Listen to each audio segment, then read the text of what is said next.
سلام زي خبركم تهاتلتي بين تي في نوصل ساعة سرت خلت حساس زي تدالو على توزينات حيزلكم متيلخو كموتروك سافت مدباتنا نخت كتاتولنا ندعدمكو بقدامنت أرأس زينا كندي دقافي أبي أحمد الزنبره بعل سلطان كام مزنته تسنابيتو كلام حرات وقت حيل تتابوش تشوعات معلتات بسلاموي منقدي إيدو من منقستي نخبو تصاويت سلام كاريبو አቶ ጌታቸው ረዳ ምስ አምባሳደር ስዊድን ዘተ የካይድ ዘቤታው ዓመጻ በአፍሪካን አፍሪካውያንን ዝበአሰዩ ጠንቁ ድማ ትሑት ቁጠባን ትሑት ደረጃ ንቕዓትን ከም ዝኾነ ተገሊጹ ኢጋድ ኩናት ሱዳን በምዝታይ ተኽሲ ብቕጽበት ደው ክብል ከም ዘተሓሳሰበን ካልእን ዝድህስስ መደባት ሒዘልኩም መጽለኹ ሰናይ ናይ ምክትታል ግዜ እንዳተመነኹም አብዛ ቻናል ድማ ናይ ወትሩ ተኸታተልቲ ንኽትኮኑ ሳብስክራይብ ብምግባር ናይ ደወል ምልክት ክትጥውቁ ብኽብሪ ይዕድመኩም ቀንዲ ደጋፊ አብይ አሕመድ ዝነበረ በዓል ስልጣን ካብ መዝነቱ ተሰናቢቱ ሓደ ካብ ቀንዲ ደገፍቲ ቀዳማይ ሚኒስትር አብይ አሕመድ ዝነበረ ሚኒስትር ታዬ ደንደነ ካብ መዝነቱ ከም ዝተሰናበተ ፍሊጡም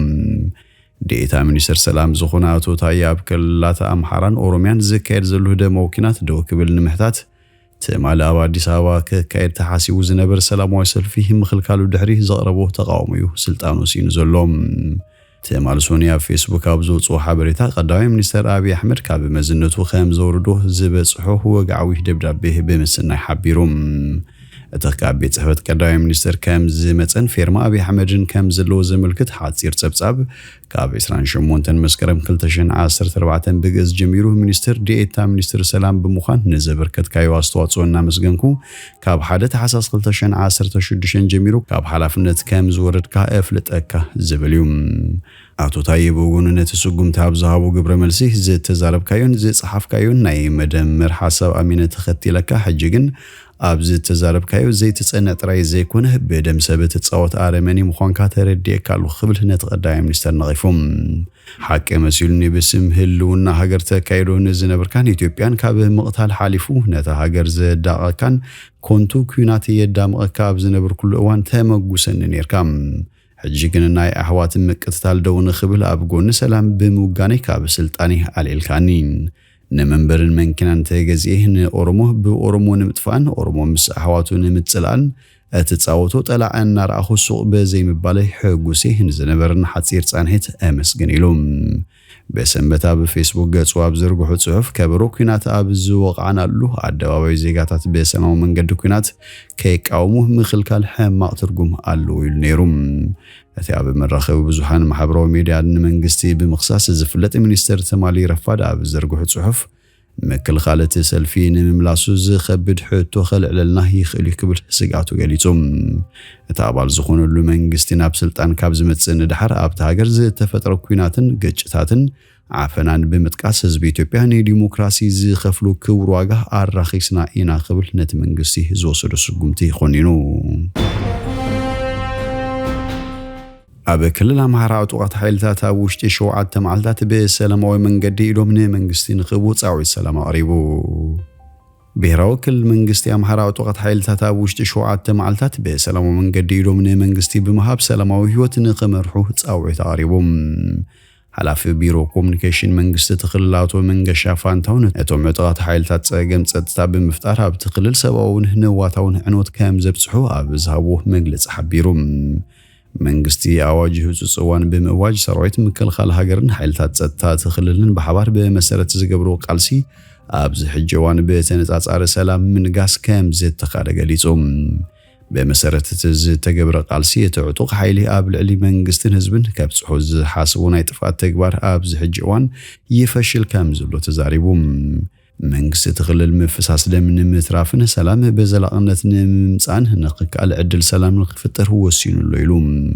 بمسارة تعطوقات حيل تتاوشتي شوعات معلتات بسلام من قديلو من منجستي بمهاب سلاماوي هوت نخمرحو تصاوعت آريبولوم بخبابيو زلو أمرار حاوردان زوان بسلام من قدي إلوم نزهو عطوات حيلتات بسلام خقبلو كامز قبوم أتحساسيوم كبل إيزيا تسبسيو አቶ ጌታቸው ረዳ ምስ አምባሳደር ስዊድን ዘተ የካይድ ርዕሰ ምሕዳር ጊዜያዊ ምሕዳር ክልል ትግራይ አቶ ጌታቸው ረዳ በአምባሳደር ስዊድን ኣብ ኢትዮጵያ ሃንስ ሄንሪክ ሉንዲኬስትን ምስ ዝተመርሐ ጉጅለ ልኡኽ ይዝተያሎም ኣብቲ መድረኽ ዘተ አቶ ጌታቸው ረዳ ሓዊሱ ላዕለዎት ሓለፍቲ ስራሕ መንግስቲ ጊዜያዊ ምሕዳር ተረኺቦም እዮም ኣብ ትግባር ውዕል ፕሪቶሪያ ኣብ ክልል ኣጋጢሙ ዘሎ ሓደጋ ድርቅን ነዚ ንምፍታሕ ዝገብሮ ሰብኣዊ ሓገዝን ጠመተ ዝገበረ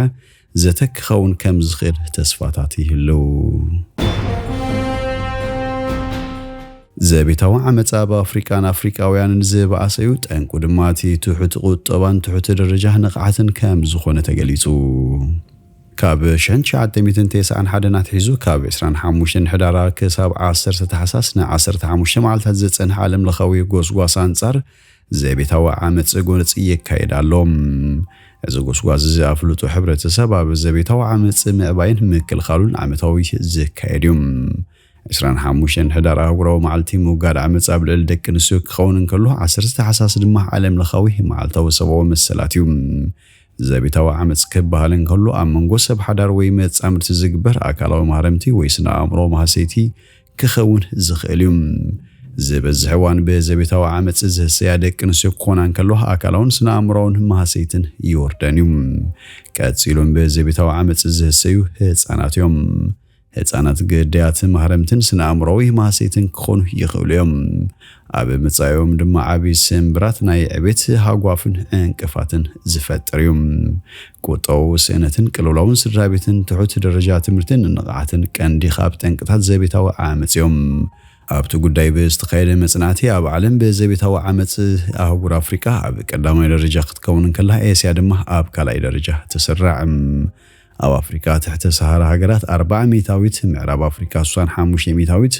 ማእከላይ ኣፍሪካ 42 ሚታዊት ድማ ምብራቕን ደቡብ ኣፍሪካን ደቂ ኣንስትዮ ብመጻምርተን ታሪመን ኣካላውን ስነ ኣእምሮውን መጉዳእቲ ከም ዝወርደን ይገልጻ ዘቤታዊ ዓመፅ ኣፍሪካ ንምውጋድ ደቂ ኣንስትዮ ገዛእ ርእሰን ዝኽእላሉ ቁጠው ወፍሪ ምክያድ ደቂ ተባዕትዮ ድማ ንቕሓቶም ከዓቢ ትምህርታዊ ጎስጓስ መሃብ ቀንዲ መፍትሒ ኮይኑ ተረኺቡሎ ኢጋድን ኩናት ሱዳን በምዝታይ ተኽሲ በቕጽበት ደው ክብል ይጽውዕ መራሕቲ ሃገራት ምትእኻብ ልምዓት ምብራቕ ኣፍሪካ ኢጋድ ዝሓለፈ ቀዳም 9 ታሕሳስ ንኩናት ሱዳን ኣመልኪቶም ኣብ ጅቡቲ ተራኺቦም ድሕሪ ዝገብሮ ምይይጥ ኣብ ሱዳን ቅጽበታዊ ተኽሲ ደው ናይ ምባል ስጉምቲ ክውሰድ ጸዊዖም ፕሬዝዳንት ጅቡቲ እስማኤል ዑመር ጊል ኣብ ዝሃቦ ቃል ኩናት ሱዳን ንህልውና ሃገር ኣብ ሓደጋ ይእትዩ ንሃገራት ምብራቕ ኣፍሪካውን ናይ ጸጥታ ስጋት ፈጢሩ ኣሎ ድሕሪ ምባል ንሱዳን ሰላም ንምብራቕ ኣፍሪካ ድማ ጸጥታ ጉቡእ ኢሉ ኣብ ወንበር ኢጋድ ኮይኑ ዝመርሕ ዘሎ ፕሬዝዳንት እስማኤል መራሕቲ ኢጋድ ኣብ ሱዳን ተጻብኦ ደው ኢሉ ተኽሲ ተቋሪጹ ናይ ሰላም ስምምዕነት ዘይተኻይዱ ህላው ሱዳን ከም እንፈልጦ ነበረ ክኸውን ምዃኑ ኣጠንቂቖም እዚ ድማ ንሱዳን ጥራይ ዘይኮነ ንሙሉእ ዞባ ሓደገኛ ብምዃኑ ህጹጽ ተኽሲ ደው ምባል ብዝኾነ ዋጋ ተግባራዊ ክኸውን ጸዊዖም ኣብ ኣኼባ ኢጋድ መራሕቲ ኬንያ ኢትዮጵያ ሶማልያ ሕብረት ኣፍሪካ ፕሬዝዳንት ሱዳን ዓብደልፈታሕ አልቡርሃን ወከልቲ ሕብራት ሃገራት ኤውሮጳዊ ሕብረትን ሕብራት መንግስታት ኣሜሪካን ተረኺቦም ነይሮም ካብ 15 ሚያዝያ ኣትሒዙ ኣብ ሱዳን ብዝካየድ ዘሎ ኩናት ሓድሕድ ጀነራላት ልዕሊ 12,000 ሰባት ክቐትሉ እንከለዉ ኣሳት 33,000 ቆሲሎም እዮም 6.8 ሚልዮን ሰባት ድማ ካብ ቤት ንብረቶም ተመዛቢሎም ይርከቡ ዝኸበርኩም ተኸታተልቲ ቤን ቲቪ ንሎሚ ዝብልናዮ መሰናዶና ኣብ ዝወዲና ኣለና ምሳና ስለ ጽናሕኩም ብልብነ መስግን በብዘለኹሞ ሰላም